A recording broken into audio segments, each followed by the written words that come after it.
This right here is artwork at its absolute finest. Probably one of the most beautiful cars that we have ever come across. By far the most beautiful SUV. Yeah, it's a piece of art. It's rolling sculpture is what it is. It really is. It's a masterpiece going down the road. I absolutely love the Range Rover Velar. Yeah, we're looking at the 2020 Range Rover Velar in the R dynamic form. Guys, we're gonna go around this thing, show you what we like about it, and there's also a handful of things we don't like. We're gonna get to those. Stay tuned for today's video. Let's dive right into it. Before we start talking about the design and what we like on the exterior of the Velar, let's just put a little brief history. 2017 is when the first model year was. This is the sister car to the Jaguar F-Pace. Is it really? Yes, it is. It looks a lot longer. It's about 2 or 3 inches longer. Okay. But it's ultimately the same car. There are a lot of shared components, but there's also a lot of specific components. Range Rover is known for a little more of the off-road capability, where Jaguar is a little more performance sport tuned, is the differences in the driving dynamics. When it comes to the all aluminum structure, that's also shared with the XE and XF. So it is kind of a car-based vehicle, and it drives like that, but when it comes time to getting down and dirty, it has some pretty good off-road capability. Oh, for sure it does. Now, starting up front, design-wise, I mean, there isn't a single thing I really dislike on this car when it comes to design. Yeah. I absolutely love it. It looks beautiful. It is the baby Range Rovers. Yeah. So this is everything you can get in the big dog, the top of the line Range Rover and Range Rover Sport. Yeah. But it's kind of in the a smaller, more affordable package, but this can also get pretty spendy as well. In all honesty, looking at it, I would think this one costs more with the design of it. It is that good looking. Yeah, the overall design as well as some of the interior bits, it's kind of a side-by-side comparison to the Range Rover. Now, a starting price is like $59,000. The one we're looking at has a sticker of, I think it was $72,000. Yeah. And if you go up, you can have a starting price on that autobiography where you get the 5-liter supercharged V8 of $90,000. Starting price? Yes. Holy cow, that's a big jump. It's a very big jump. It's a very big jump. I love Range Rover and just the simplicity of the word across the hood. Oh, for It's sure. like status symbol. It's definitely bold, status it's simple, but you know what it is and it looks quite striking. Probably some of my favorite headlights and daytime running lights on the market currently. Yeah, I agree. And probably one of my favorite grills on the market, as well as just vents overall. I also think it's interesting what they did for the radar and stuff right down Yeah, there. for sure. It's one of the few vehicles where it's like not hidden or within the emblem. Like they just have a standalone spot. I can see why, since where they always put their emblem. I mean, they're not going to be the brand to make it huge in the middle, so it does make sense on why they did that. So a lot of good airflow, guys. All this is functional. I would imagine when we get on those higher engine models, the more performance-oriented ones, that these are also going to be opened up. They are currently closed off. They are blocked off, yeah. But what a beautiful masterpiece. It is a beautiful masterpiece. I just wanted to mention that this is for the headlight cleaning as well. Okay. What do you think of the heat extractors there? I mean, they don't look very functional to me. They're definitely closed, aren't they? Yeah. So we have the 4-cylinder under here. We do. I would certainly assume that we're going to get some heat extraction if we had the big supercharger up top, whether that's on the V6 or the V8. And it's kind of goofy that it's, you know, this is the opening that's going to lead over to those vents. So they have those vents way on the outside. Obviously, it flows really well with the body lines of that hood. You know what I find interesting? Those vents are actually on top of one of the packages on this car. So, I mean, what do they do? Just stick it on there? They must. I would assume you could clip that off, maybe drill a couple holes in your $72,000 Range Rover and you have some heat extraction. Sounds worth it to me.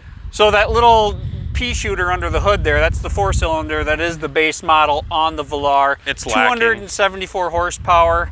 That is the weak point of this car. Yeah, it's definitely lacking in more than one situation. Yeah, we'll get into talk about the engine here in a little bit. Let's continue on with the design.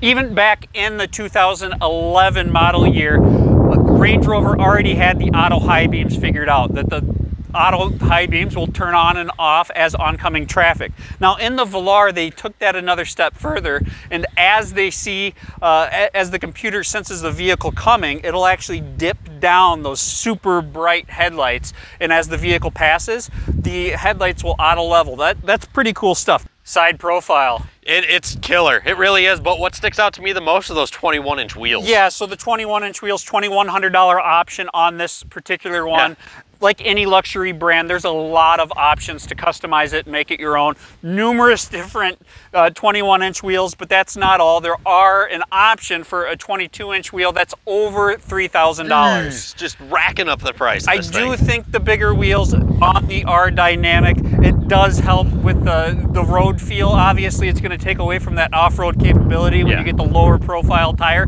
But hey, it looks cool. It's a Range Rover. Yeah, for sure. Who's really going to take it off-road? Yeah, I mean, we did. Mildly. Now moving on to the side, check out this absolutely stunning $600 paint job. That is so good looking. It's a really cool looking red. What's crazy is, so in Range Rover, again, you can customize the vehicle however you want. For sure. There's some that are standard price colors, typically your whites and blacks, just like other luxury brands. Like $100, $200 options. Yep, then there's this other tier of colors that's like $600, including the one we're looking at. It's beautiful with the black accents. It's fantastic. But beyond that, there's like this whole other group of metallic paint colors that's like a $4,000 option. There's a couple colors, I think there's 4 if I remember correctly. One of them that's very similar to this, almost $10,000 option. Are you kidding me? Seriously. And it looks just like this? To me, it looks similar. It was just a little square. I looked at it at the web page, so with my vision going and the little, same color. So what you're saying is I could pull up and tell people to look at my $10,000 paint option. You can tell them whatever you want, whether they believe it or not, or care is another thing. What do you think of the body line? Okay, it's totally Range Rover. It's Range Rover. It's in smooth, every man. way possible. We got the headlight with the same line flowing to the taillight. Every Range Rover ever has had that design. That's straight status symbol again. But this is new right down. It flows flawlessly. What I found new down here is the black line they put in. See how smooth that is? And then it just shoots straight up in the back because the back is super narrow, I've noticed. And it even carries up front here. So it comes off the little fin up front, you know, and those fins have some radar detection going on as well, and that line just, phew. You know, I'm seeing a little bit of brake cooling right now. Show me. Right here. Wow. Let's get down in there. That is fully through. Okay. So looking at it front on, it's all blocked off, but there is a little side window here, and whether that's brake cooling or just kind of downforce or airflow, who knows? Looks cool. Yeah, there's no way of seeing that from the front, so that's good to know. I do kind of like the back end of Range Rovers, and this is where it kind of gives that off-road prowess, is how that back end just kind of shoots down for the ground clearance. Oh yeah. I like that. Let's get to the back right now. Cool. My bad. Before we move to the back, we got to talk about one of the coolest things on this car. That would be the entire door handle that comes out. Wha-bam. Hit that little button and bada bing, they pop right out. And it's an actual handle. It's not like a little wingtip. No, check this out. When you pull it, it actually expands substantially further. Right. So it's really cool. The design engineers at Range Rover wanted this for quite some time.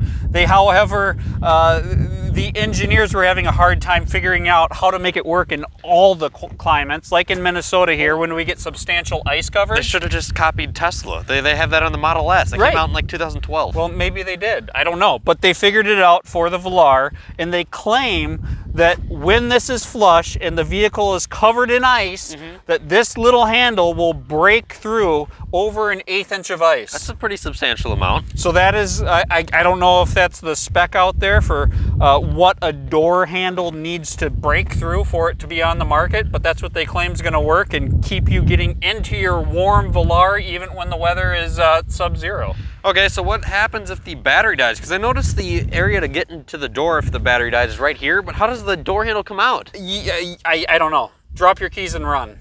I guess so. Yeah. Looking at the back of the Range Rover, I mean, before we start looking at the design, let's check out these lights. Todd, start it up. Look at that brake light. That thing looks so cool. Hit those again. I want to see that. That thing looks so sweet. That's an awesome looking brake light. Looking at the entire back end of the Range Rover, it has a design the rest of the car doesn't really have. It goes from super smooth and classy to kind of being mean, wide, and off-roady in the back. Yeah, the three-dimensional light design's pretty cool. The three-dimensional light design's fantastic. Yeah, it's pretty gnarly. So there's also the wave your foot tailgate comes up feature here, which I've never had good luck on, so I'm going to give it a go right here. Ready? Oh boy. Oh boy. I'm going to give it another go right here. There we go, second time. Okay, not bad. If you guys want to see something really funny, you should go watch our, what was it, the Lincoln Navigator review. Yeah. We have like a 2-minute clip of us trying to get the tailgate open with the foot wave. It's such a great idea, but I don't think it's not a flawless solution yet. Not yet. So here we are, we're in the rear end. We are in the rear end. It's not super roomy for the size it looks. So this is still considered a compact luxury SUV. So this is on the, GLC competitor. Is it really? Right. Wow, I would think this is bigger than that. No, we're in that same area. And if you think back to my wife's previous GLC coupe, there's about the same distance. However, that roof line was obviously slanted down a little bit. We did have the coupe. Yep. So we have a nice rubber floor mat in here. We also have a full-size spare, which is a must for any vehicle that claims to be off-road capable. That's definitely true. For sure. And then right on the side here, we have some handles that'll bring that back seat down to obviously give some more storage. They're not automatic up, however. No, they're not. You have to actually put some legwork in. And then there's some really goofy, whatever, clothes hooks. I don't know what clothes you're going to fit on there, but there you go. Yeah, what sense does that make? It's just going to droop and drag onto the ground. Right. I do want to close this and look at that rear spoiler just because I think it's cool. I think the whole back end itself is cool. If we look right here, we do have a little cleaner for the camera when it is dirty. For sure. So this spoiler is not all fixed. Obviously, take a peek at this right now, guys. We have this airflow that comes through here. I think this thing's actually functional. I'm thinking there's some downforce happening with this spoiler. You know what else is super cool? The wiper that's hidden under it. Look at it tucked right back up there. The entire thing is smooth. It's just a beautiful car. I truly think it's one of the best looking SUVs. However, the exterior is flawless. I can't point anything out I don't like. I can't say the same thing for the interior. Let's hop in there now and get going on that. Let's check it out. Moving into the interior, we're going to start off with some sitting position, and then we'll go over some of the technology, textures, and stuff that's going on. Getting in is obviously going to be super easy since it is a larger SUV.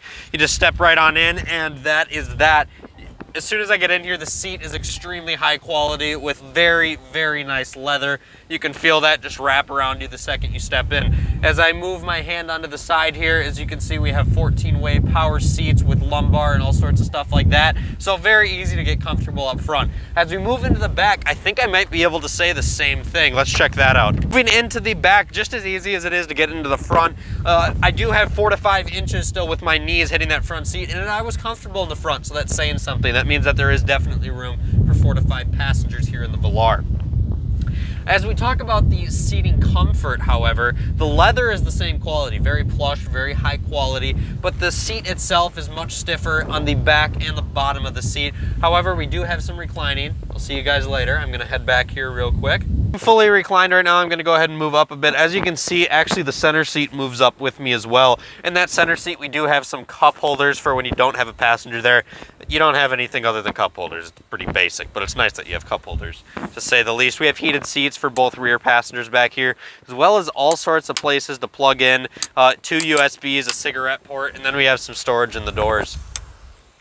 You know, riding around in the Velar in the passenger seat, we recently purchased a 2011 Land Rover Range Rover Supercharged with the 5-liter supercharger, locking differential. I mean, top of the line in 2011. Cruising down the road in the Velar now, I have to say the suspension's a little bit more firm in here. Yeah, so they definitely took that change in their model where they went from like pure off-roadness to more of the sportiness. However, it's still an off-road capable vehicle. We do have those 3 different modes in this particular one that we're driving that is geared towards off-road, and we have the 3 modes geared towards on-road driving as well.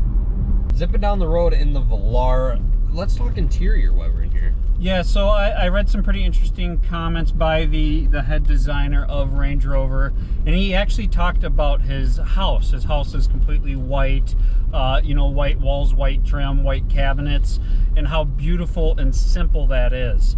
And that is really where a Range Rover stands out in my mind, is you get into a Range Rover, especially with the new look of the smooth black screens when the vehicle's off, and it's just simple. Where some of the other luxury brand competitors, you kind of get in one of those and it's like, look at all the stuff I have. Oh, for sure.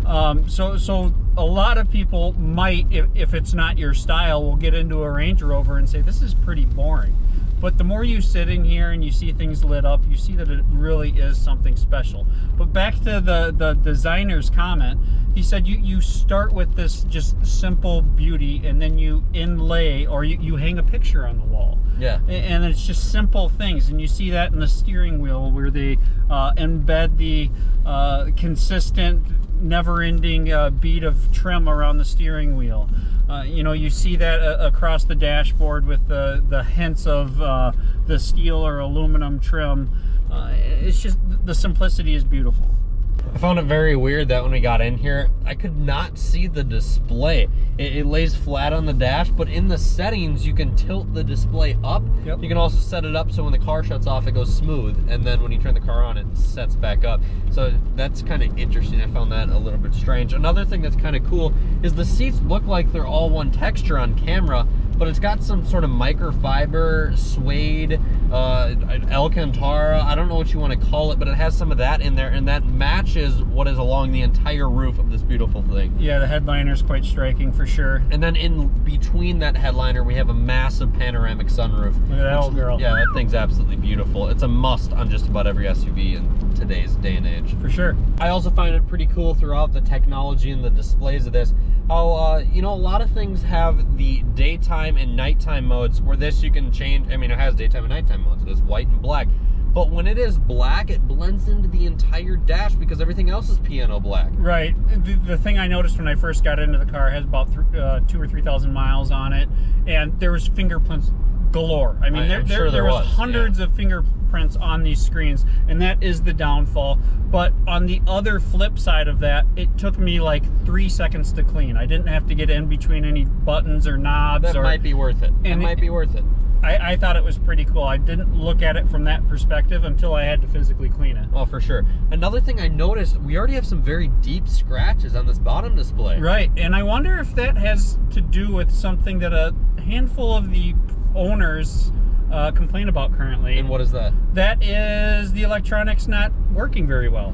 Yeah, I wonder if it's a lot of females that have their nails all done up. They go to press some buttons, and next thing you know, your display is all scratched. I mean, that scratch is like an angry scratch, like, I just want you to work. Oh, for sure. Yeah, so that is the downfall. I have experienced some of that, not only like lag or delay, but the system is not recognizing the input you're trying to hit. So like, it won't even recognize that I'm hitting the button I'm hitting on the screen. I notice it a lot more so on the in-dash when I'm using the steering wheel controls. Yeah. A lot of delay there. I'll hit the button 2 or 3 times, and then it will start moving. Weren't you having issues trying to turn the headlights on earlier when you were getting the clip too? Yeah, and that's kind of a poor design in my eyes, that you have to be very particular with where you're turning the headlights. Yeah. It's not a defined on-off parking light headlight switch. So there is that, but there's a handful. It's almost like it's over-engineered in some areas. Like all the computers, there's so many different computers that need to talk to each other that if one of those goes, you're like losing your entire vehicle. For sure. Heads-up display we have in this particular model, that is an add-on, that is an option. I think it's about $1,100, but it is great. I really do enjoy it. I also enjoy the adaptive cruise control and the functionality of that. So not only on the heads-up display, it is one of the layouts you can choose for the instrument cluster, but it shows your little lines in your road, and it also shows a vehicle in front of you. So if it's showing a vehicle in front of you, that determines, or that tells you that the radar system is picking up something. So that's important, because if you don't have a vehicle in front of you, it's not going to stop or brake on its own. So for instance, I'm coming up to a red light earlier. I have a vehicle in front of me. Light turns red. Vehicle stops fine. I get to the next stoplight, that vehicle goes into the turn lane. So if I wasn't paying attention to that little vehicle, that is in the display, I would have ran right through the red light. As you were talking about that, I happened to notice that the defroster's picked up on the camera. So that's sort of a Range Rover thing that we've come to learn. The entire windshield's a defroster. Yeah, there's itty bitty lines in there. Sometimes you see them, and it's the only thing you can see. Like you can't unsee it. Yeah. Then there's other times it just blends in with whatever you're looking at. Exactly. But I've thoroughly enjoyed driving the Velar around town. I didn't think much of it because this again is the 247 horsepower 4-cylinder. And I got in it and I punched it and I was like, oh man. So right off the start you'll get that instant kind of pushback in your seat, and then it's kind of dull from there on out. I would even go as far as saying like half throttle. If I go half throttle, that's about as good as it gets. I can accelerate half throttle, and then if I go the rest of the way, like nothing changes. I would say that this is an underpowered motor for this car if you are any sort of enthusiast. Now, if you're not worried about passing people, if you're not worried about winning a race, it does just fine driving around town. But if your performance, if performance is your thing driving a car, you're going to be incredibly disappointed with this power plant. Now from here we can go up to 340, 380, or the 500 plus horsepower. That's a big jump. It's a very big jump. I should also bring up, you're saying it's super underpowered, but the handling is unbelievable. Yeah, so that's when I started changing my tune. Wasn't impressed with the acceleration, the passing, and all that good stuff. And then I went into some turns, and like it caught me off guard with how well this performs. On upper tier models, you get into the V6 and the air suspension starts becoming an option and whatnot. It might even be standard on certain trim levels. But here we're just multi-link coil suspension, and it is fun. Like, this thing is planted. I notice driving it when you're not pushing it, it's, you know, it's like any SUV. It's got some body roll and whatnot. But when you enter a turn aggressively and hold to a turn, it's like it's more planted than when you're just driving normally. It's quite wild. Does the dynamic mode or any of our modes happen to change that, you think? They are supposed to. I know it's more changing throttle response, transmission shift points. I don't think we're going to see much of a change in the suspension itself, being that it's not the air suspension. Yeah. I don't know. I tell you what, let's get this on the lift. Let's pop the hood. Let's see if anything is hooked up to the suspension on this model. And then let's check out the lighting at night as well. Let's do it. Here is the proof with going through the different modes on the suspension when you don't have the air suspension. We have a cable going into the top of the suspension, so we know with certainty that changing those modes does indeed change the suspension. Starting in the back, I'm going to be comparing this a lot to our Range Rover, which you'll see in a future video, but everything's like a little baby version of our Range Rover. It's not nearly as beefed up. As you can see, the differentials actually, it's not that big for how off-roady this car is really supposed to be. As we look around back here, we can see that we have the active suspension in the rear as well. I was trying to say that it's multi-link suspension. We have, it looks like we got 1, 2, 3, 4 links for the suspension in the rear. As you can see right here, we also have our brake pad sensor, so when your brakes are low, it will let you know in the rear. Everything's just so baby on this car. It makes me wonder if it's because of that there's a 4-cylinder. I know the exhaust is because of the 4-cylinder. Look at how tiny this is. It's got to be about a 2-inch exhaust, and it's actually a single exhaust. If you guys want to come up here, we just have a single pipe, and clearly there's a lot of heat that goes on right here, considering this car only has like 2,000 miles on it, and we're already seeing some major coloration. Look at the size of this catalytic converter that comes off of the turbo that's hiding right up there. This is the 2-liter turbo with about 247 horsepower, like we mentioned earlier. But also check this out.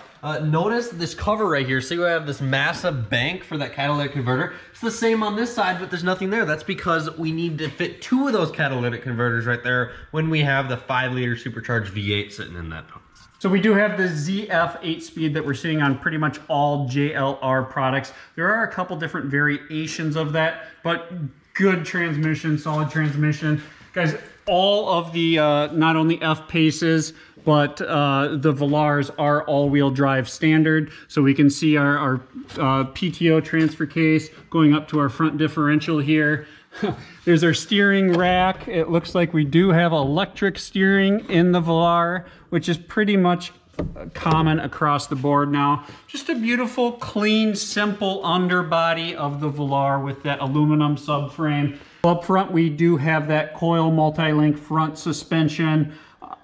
We get up into those V6 models, and we will see air ride as more of a standard option. So obviously, if you want longevity and you want low maintenance costs, this is the way to go, because that air suspension is a known fault in the Range Rover world. Walking up to the Velar in the dark is an experience. Let's start by unlocking it with the key. We do have those beautiful LEDs that turn on everywhere, and check out this sweet Velar puddle light that comes on. It is mounted just under the mirror right here, but that is a super cool experience getting in. Let's continue further. As we move in, as you can see, the puddle light moves with the door. We have some of our beautiful ambient lighting, our dynamic badge, and just some of the interior lighting in here. I don't know if you guys can see it, but on our heads-up display, we do have a little Land Rover badge going on right now, but I'm going to go ahead and lock and unlock the vehicle right now while we're sitting here to see what it looks like. There's locking it. Oh, the Land Rover badge just kind of fades off and on. It's pretty cool. Super cool in here, guys. Let's get right into it. Let's put it into run. As you can see, all of the piano black buttons that were on the steering wheel just turned into lights. Oh, that's pretty sweet. Going through the display up here, like I said earlier, you can tilt it up with this button right here. It's just really awkward when it's not tilted up, to be honest with you. Now that we have that tilted up, all of our settings in here and stuff it's super easy to use. This thing's like a smartphone. I like it a lot. You have like apps. You can hold this stuff down and it turns into apps. It's pretty neat the way everything's laid out. As we do go through some of our apps, one of them happens to be ambient lighting. That's pretty cool. So right now we're in dynamic mode, so everything turns red. But if we go ahead and go into comfort right here, we can change our dynamic lighting into whatever we want, really. We're going to start with ultraviolet, followed by electric blue, spark blue, moonlight, ice white, daylight, limelight, amber glow, sunset, and racing red. Classic Range Rover right here. I love when you start the car, how this rises up to allow you to shift into gear. Although this is not a standard option, check out these fog lights. This is an additional option, but the way they are integrated into the front body, in all honesty and full disclosure, we actually missed them when we were looking at the front end of the car. That's how well they are hidden. Let's shut them off quick and just show you how cool they look when they're turned off. You don't even know they're there. How cool is that?